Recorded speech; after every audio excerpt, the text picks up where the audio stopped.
Amis de l'histoire, du roman historique, bonjour. Donc nous sommes au second épisode de Nuremberg. La dernière fois, nous avions fait des lectures autour de la destruction des Juifs d'Europe, de Raoul Hilberg, livre d'histoire. Hein, voilà, donc une des sources possibles. Hein, là, c'était publié chez Fayard il y a un bout de temps. Hein, c'était en... Je vous l'ai dit déjà. Mais bon. C'était en 88, hein, donc c'est pas jeune. Donc mais c'était écrit en 85 aux États-Unis. Voilà, donc ça c'était une source possible. J'ai mis la conférence, hein, un film allemand sur la conférence de Wannsee. C'est un film, c'est magnifiquement tourné, c'est une explication très précise et très parlante de cette conférence qui a décidé la solution finale, hein, avec les grands responsables du nazisme de l'époque, sauf Hitler. Et donc il faut absolument voir ça d'une manière ou d'une autre. Hein. Donc ça se trouve sur Internet, partout. Hein.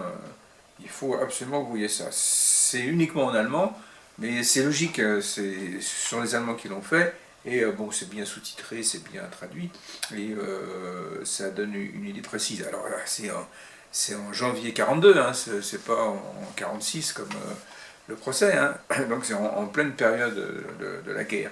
Et donc c'est là que les nazis décident de l'extermination des juifs. Alors, ceci dit, le procès de Nuremberg, ce n'était pas axé sur la Shoah, sur la destruction des Juifs. Mais c'est sur cette base-là qu'ensuite on a réalisé que, grâce à ce procès, en partie, on a réalisé ce phénomène de génocide. C'est sur cette base. Voilà. Donc j'ai choisi donc ce livre, hein, de Alfred de Montesquieu, qui a reçu le prix Renaudot. Hein, c'est le prix Essai. Hein, voilà.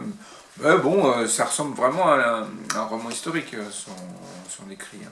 Donc c'est pour ça que je me suis permis et puis de vous le montrer, de vous le lire en partie, parce que c'est un livre bien écrit et puis c'est très intéressant. Voilà, donc je vais vous lire la quatrième de couverture. Je retire le bandeau. Voilà, donc c'est édité chez Robert Laffont. Hein. Donc ça c'est tout neuf. Hein. C'est en 2025 ça. Hein. Je sais bien qu'on est en 2026, mais bon, c'est pas vieux quand même. Hein. Oui, c'est ça, c'est 2025. C'est tout neuf, tout neuf. Donc c'était il a reçu le prix à la rentrée, là, en septembre-octobre. Donc je vous lis le quatrième, c'est « Chacun connaît les images du procès de Nuremberg, où Göring et 20 autres nazis sont jugés à partir de novembre 1945.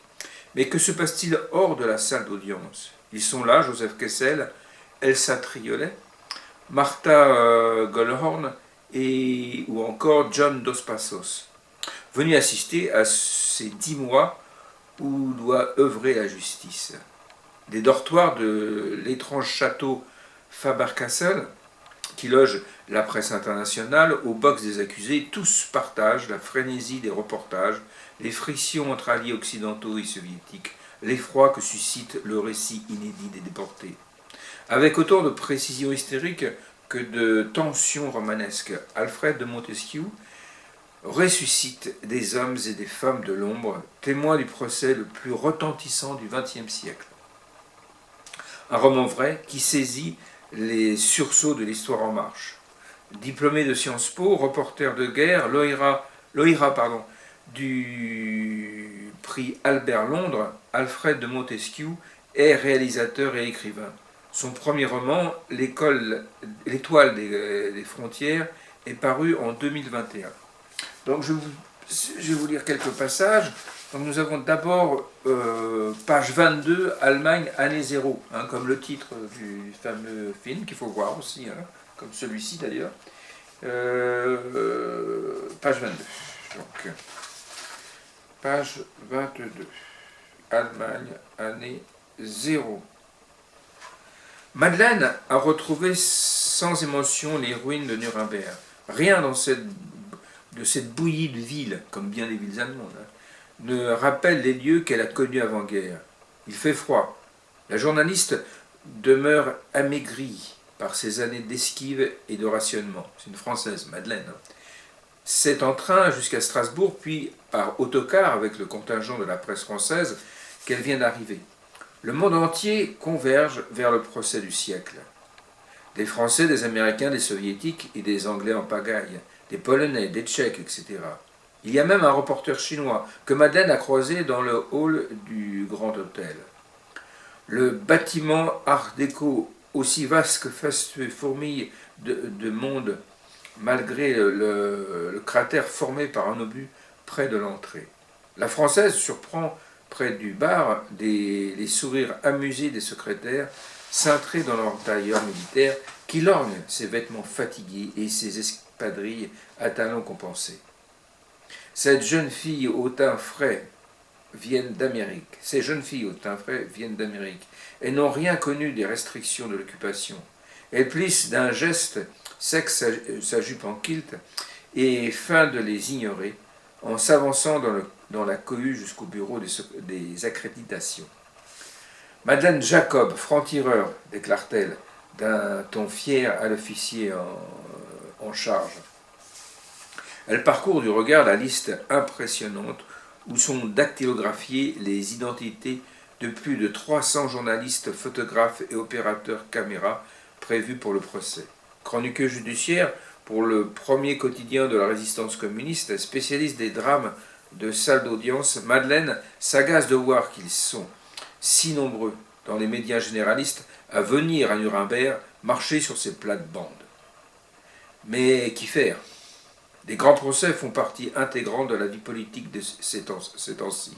Elle note la présence de quelques camarades de la résistance, mais aussi des notables de la profession qui ont traversé les années noires du vichisme sans trop se compromettre, ainsi que des grands noms, Elsa Triolet, Louis Aragon, Joseph Kessel.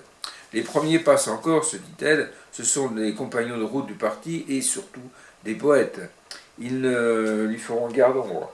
La présence de Jeff, par contre, c'est autrement redoutable, Kessel. Au procès de Pétain, qui vient de s'achever, il revenait ivre du déjeuner, puis ronflait ostensiblement sur les bancs de la presse, tandis que le vieux maréchal déchu se débattait devant les juges. Malgré tout, le bougre publiait des articles fracassants, des unes à faire s'égosiller les marchands de rue. Il va falloir s'en méfier ici pour ne pas être doublé par un scoop. Voilà, donc c'est une histoire de journaliste. D'ailleurs, on les voit courir là pour aller au téléscripteur ou au téléphone pour les annonces de fin de procès, je crois.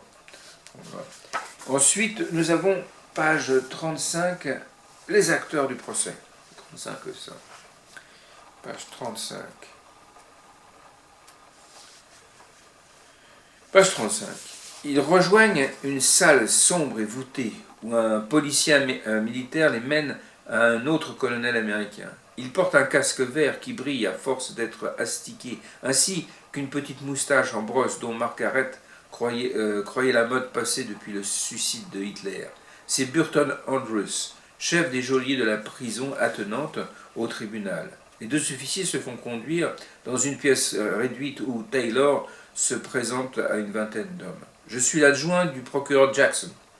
Je viens m'assurer que vous êtes en bonne santé, que vous n'avez manqué de rien. Margaret traduit pour lui, sans bien comprendre à qui elle s'adresse. Le procès va s'ouvrir d'ici quelques semaines. Ne soyez pas surpris par le nombre des journalistes dans le prétoire. Ils sont sous ma responsabilité. Un grand brun aux sourcils broussailleux fait un geste agacé de la main pour réclamer qu'elle se taise. Margaret sursaute, mais à côté de lui, un vieil homme fatigué, aux larges cernes, demande au contraire qu'elle continue en ignorant l'important. Margaret hésite face à ce visage familier.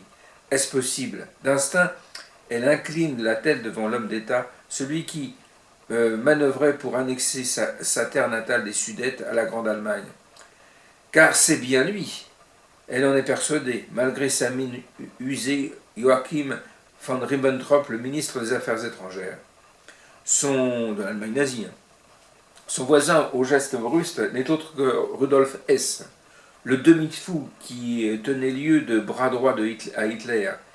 Elle peine encore à y croire lorsqu'un homme brun à forte carrure se tourne vers elle avec un sourire carnassier. Margaret reconnaît, je la tourne cette page-là, dans sa longue vareuse grise, le grand maréchal du Reich, commandant en second de l'Allemagne et maître de la Luftwaffe, Hermann Göring. Il regarde sa montre d'un geste impatient et l'interprète ne peut s'empêcher de trembler légèrement. Sa voix faiblit en traduisant les phrases du colonel Taylor. Certains l'ignorent, évitent même ce regard. D'autres, au contraire, l'écoutent, l'air d'élève pris en faute, qui compte s'en sortir après un sermon chez le proviseur. Les militaires ont conservé leur uniforme sans insigne ni galon. Margaret identifie le maréchal Wilhelm Keitel à sa coupe en brosse et à son port de tête, très droit, comme sur les images des actualités au cinéma, où elle le voyait marcher aux côtés de Hitler. Les civils, en revanche, sont engoncés dans des costumes prêtés par l'armée. Rasés de près, ils portent les ceintures lacets et cravates qui leur ont été restituées, les gardent pour respecter leur dignité dans le prétoire. Ces hommes, dont le nom font frémir depuis tant d'années, semblent, vus de près, avoir perdu leur superbe. Voûtés, visage blême, parfois tout agités, de tics, certains paraissent avoir les yeux gonflés de larmes et d'insomnie. L'un des détenus s'est suicidé il y a quelques jours, et un autre est à l'hôpital, explique le colonel Andrews à Taylor, qui s'apprête à partir après un bref hochement de tête en guise d'adieu. C'est Ernst Kaltenbrunner, l'un des grands chefs de la Gestapo, qui se fait soigner pour une commotion cérébrale due à l'hypertension. En termes simples, il est presque mort de peur, ajoute l'Américain avec mépris. Margaret compte les détenus présents dans cette aile de dépôt, juste au-dessus de l'entrée du prétoire. Ils sont 20, les principaux chefs politiques et militaires du nazisme, qui s'apprêtent à faire face au jugement des peuples du monde entier. Plusieurs marmonnent des paroles en silence, des prières peut-être. Voilà, donc ensuite, page 90, un gros fantoche. Page 90, un gros fantoche. Obèse, suant, fébrile, le maréchal de 135 kilos n'est en réalité plus que l'ombre de lui-même dans les derniers mois du Reich. Le gros fantoche avait cru pouvoir remplacer Hitler et même fin de se proclamer Führer de transition. S'il s'était rendu aussi vite aux Américains, c'est parce qu'il savait que les SS avaient reçu de Martin Bormann l'ordre de l'exécuter. Il prétend s'être sevré tout seul en prison à force de volonté, mais il pleurnichait tous les jours dans sa cellule en réclamant ses pilules et en m'injuriant, ricane Andrews, tandis que Göring pose pour l'objectif, lançant un regard noir en direction de Ray. Il a perdu plus de 40 kilos, et le photographe remarque qu'il flotte dans sa vareuse bleu-gris d'aviateur, dénué d'épaulettes, de cordons et de décorations. Elle a plutôt l'air d'une chasuble de moine. Quand ils ne sont pas à l'audience, ils portent l'uniforme de prison. Mais si je vous ordonne de le photographier comme ça, on va m'accuser de ne pas respecter la Convention de Genève. Andrews laisse percer un petit sourire narquois. Par contre, personne n'a jamais rien dit sur les ceintures. Ray comprend mieux, cependant, la posture gênée de Göring et ses jurons à demi étouffés. Privé de ceinture, son pantalon lui baille sur le ventre. C'est en le retenant d'une main pour éviter qu'il ne lui tombe des hanches que l'ancien deuxième homme le plus puissant d'Europe doit poser pour la photo. Je l'ai bien remis en forme, non pas que je tienne à lui, mais pour qu'il soit en état d'être jugé. Le problème d'Andrews, justement, est que Göring semble avoir un peu trop retrouvé sa vigueur. Le sevrage de drogue, d'alcool et de festin a aiguisé les sens d'un homme qui se révèle, dépouillé de sa graisse et des honneurs, un bretteur redoutable. Göring a vite pris l'ascendant sur les autres prisonniers. C'est l'as de l'aviation de la Première Guerre mondiale qui ressurgit, le meneur de troupes. Il a récemment frappé, pour l'exemple, un de ses codétenus et menaçait de claques ceux qui lui manqueraient de respect. Le plus embêtant, c'est qu'il galvanise les plus faibles. Il pousse Ribbentrop à sortir de sa torpeur. Il conforte les militaires dans leur obsession pour la discipline. Et au prétoire, il fanfaronne. Il salue certains journalistes qu'il connaît de l'avant-guerre et fait des grimaces pour amuser la galerie quand la procédure l'ennuie. Ça ne peut plus durer. Après sa tirade, le colonel renvoie Göring dans sa cellule et laisserait y refaire des photos. Le ministre lance quelques regards courroucés, puis feint d'ignorer ce jeune caporal américain, le photographe, qui le mitraille comme un animal exotique dans une cage de zoo. Plus Göring prend l'air là, plus Andrus semble content. Voilà, donc ça c'était... Donc Marie-Claude Vaillant-Couturier, page 176. Vaillant-Couturier, 176. Pour la première fois depuis l'ouverture du procès, c'est la voix d'une femme qui résonne dans la salle d'audience. D'un timbre frêle, sensible, Marie-Claude Vaillant-Couturier parle comme sous hypnose. Elle semble revoir les horreurs que ces mots évoquent, presque réciter le texte d'un cauchemar.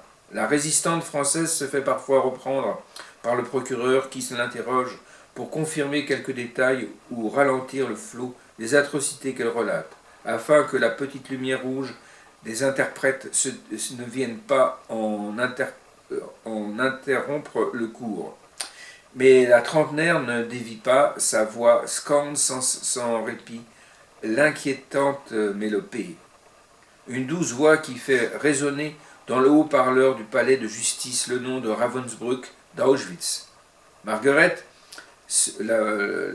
l'interprète, Margaret, se tient immobile, figée, debout près du baffle fixé dans un coin de son vaste bureau. Elle écoute chaque mot et traduit par bribes pour les officiers autour d'elle.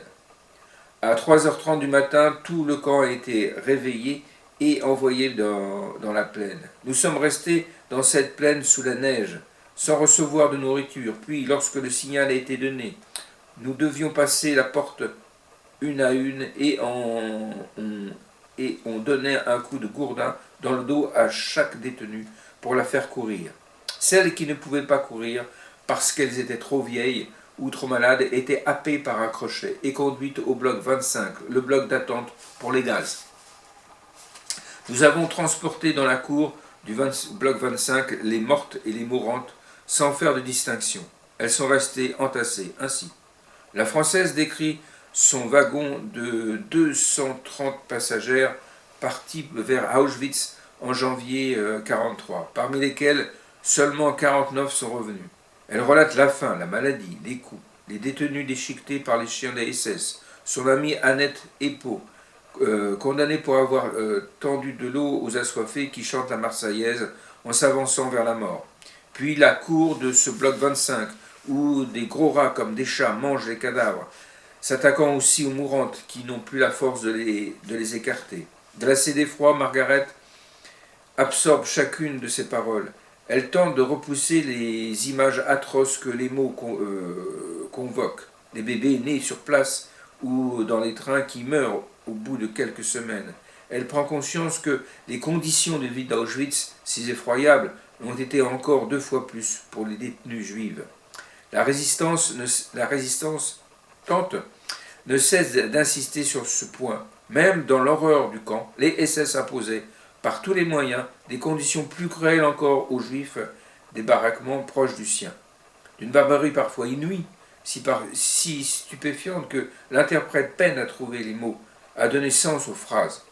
Alors quoi ? Murmurent les officiers américains, englutinés autour de Margaret. L'interprète hésite, rassembler ses pensées pour poursuivre sans trop se figurer les images de ce qu'elle décrit. Mais dans le haut-parleur, Marie-Claude Vaillant-Couturier continue, inexorablement, de sa voix blanche. Lorsqu'une femme juive accouchait dans le camp, explique-t-elle, les SS prenaient le nourrisson et le noyaient dans un seau d'eau, comme un chaton. Marguerite s'étrangle. Les officiers autour d'elle réclament la suite. Quoi ? Qu'a-t-elle dit ? Elle dit qu'un soir, elle a entendu des cris effroyables. Les SS manquaient de gaz. de Zyklon-B interroge un officier. Sans doute, alors ce soir-là, ils n'ont pas envoyé les enfants dans les douches de gaz, ils les ont jetés dans la fournaise. Vivants, dans les fours crématoires. Non, les fours étaient pleins. Les SS ont creusé une fosse pour brûler les cadavres. Ils ont jeté les enfants dans les fosses avec les corps en flammes. La Française a entendu le hurlement atroce des enfants brûlés vifs. Ce sont les Sonderkommando, commandos de gaz, les prisonniers des unités spéciales qui transportaient des cadavres, qui lui ont confirmé. Voilà. Donc page 194, Ernst. Alors c'est une non-juive qui décrit l'enfer là-bas pour les juifs. Donc il y a un début de prise de conscience. C'est là qu'on commencera à avoir conscience un peu du phénomène de la Shoah. Mais cette vraie prise de conscience sera plus tardive en réalité. Sur les racines de cette prise de conscience. Ernst, un juif. Vous étiez à Auschwitz, hein, dit enfin le procureur. Ce n'était pas une question que traduit l'interprète. Ce n'est pas une question que traduit l'interprète. C'est une affirmation froide, comme une évidence. Oui. Vous avez vu le docteur Mengele? Un frisson parcourt Ernst. Un étau lui serre la poitrine. Il se remémore le médecin en blouse blanche, le sourire paisible, la voix doucereuse qui tranche les destins comme des pommes. Il le revoit debout, à l'entrée du dispensaire où il travaillait, désignant de ses doigts gantés qui vivraient et qui mourraient. Je l'ai vu, murmure-t-il. Rodenko se redresse légèrement sur sa chaise. Racontez.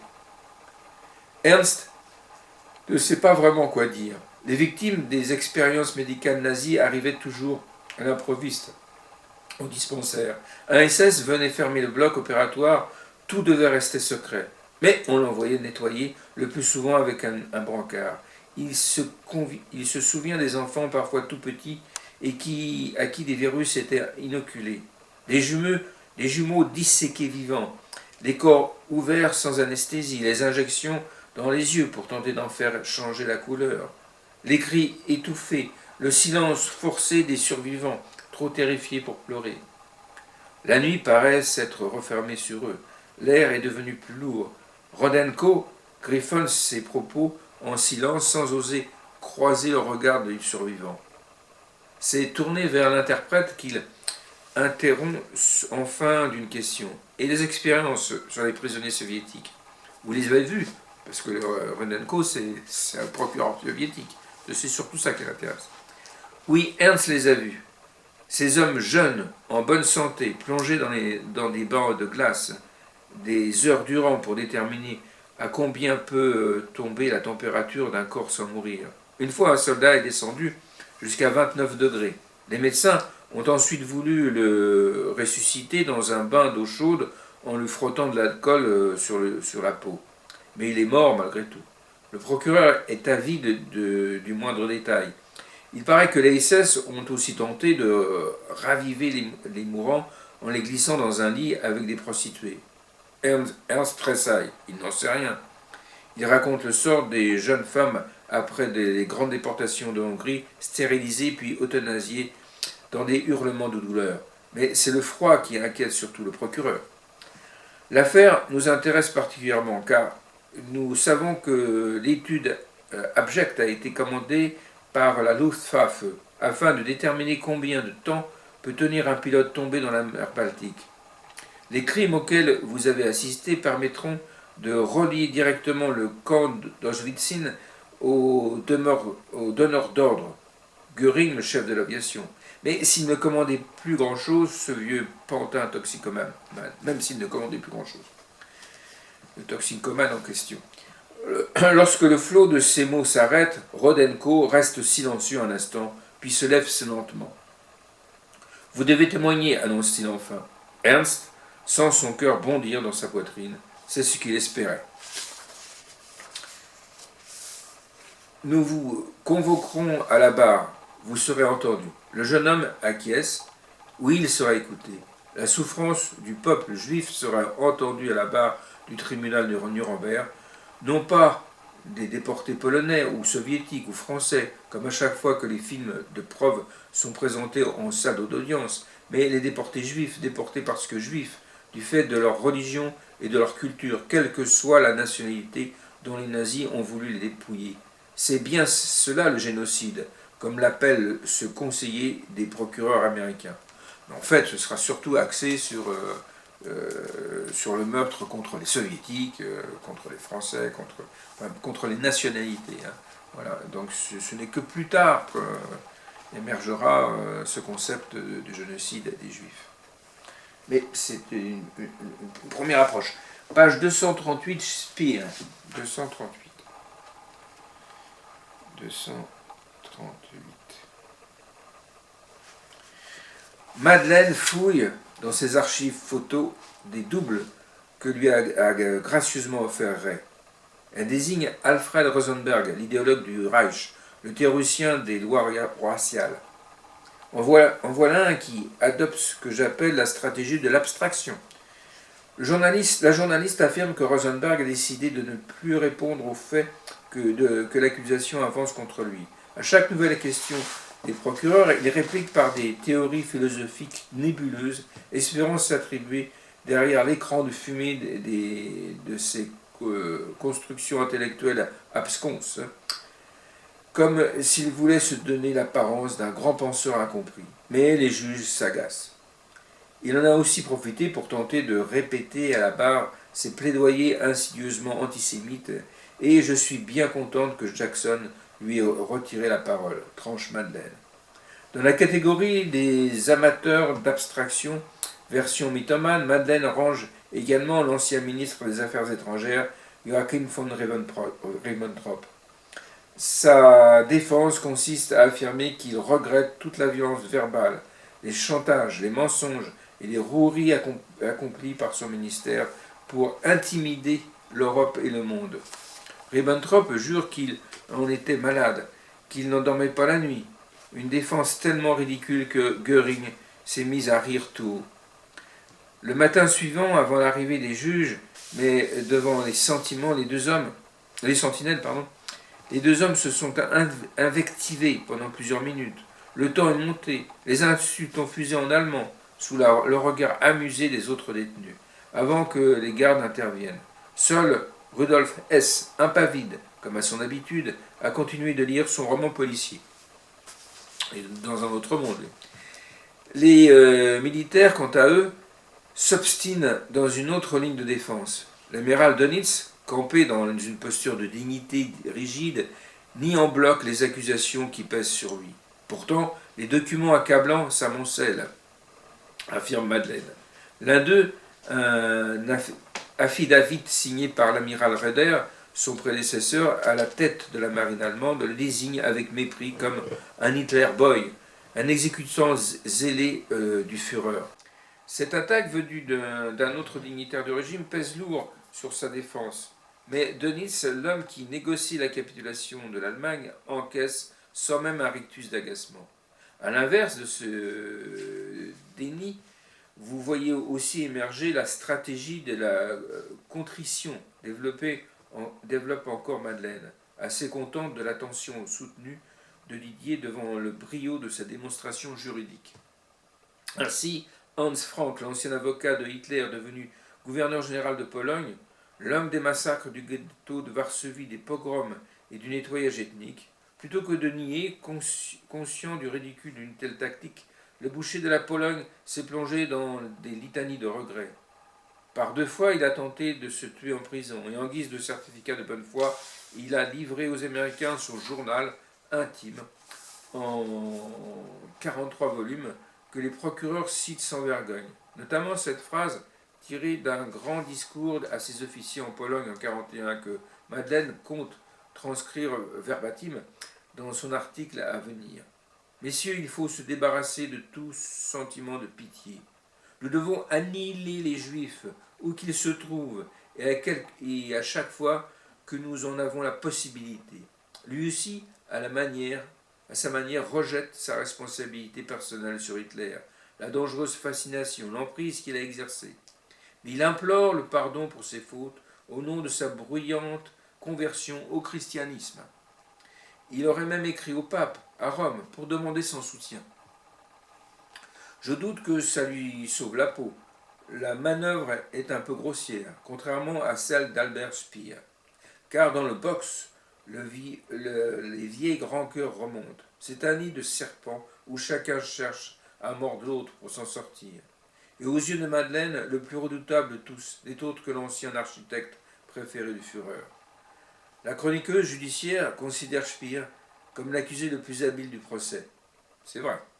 Il a sournoisement entrepris de manipuler son image, notamment grâce à sa maîtrise parfaite de l'anglais, qui lui permet de parler sans interprète, contrairement à ses co-accusés qui oscillent entre arrogance, déni et fondrement. Speer ne cherche pas à déplorer sa puissance passée ni à convaincre. Il ne défie pas le tribunal et le charme. Il joue le jeu de l'intellectuel égaré, du technicien brillant, de l'homme cultivé qui, bien sûr, a travaillé sous l'égide d'un homme dur, mais élu par le peuple allemand dès 1933. Voilà. Donc effectivement, il sera condamné à 20 ans. Il ne les fera pas d'ailleurs, je crois qu'il fera 8 ans ou 9 ans. Et Speer publiera ses mémoires, gagnera de l'argent avec, etc. Incroyable. Voilà. Donc, lisez ce livre, Le crépuscule des hommes, chez Robert Laffont.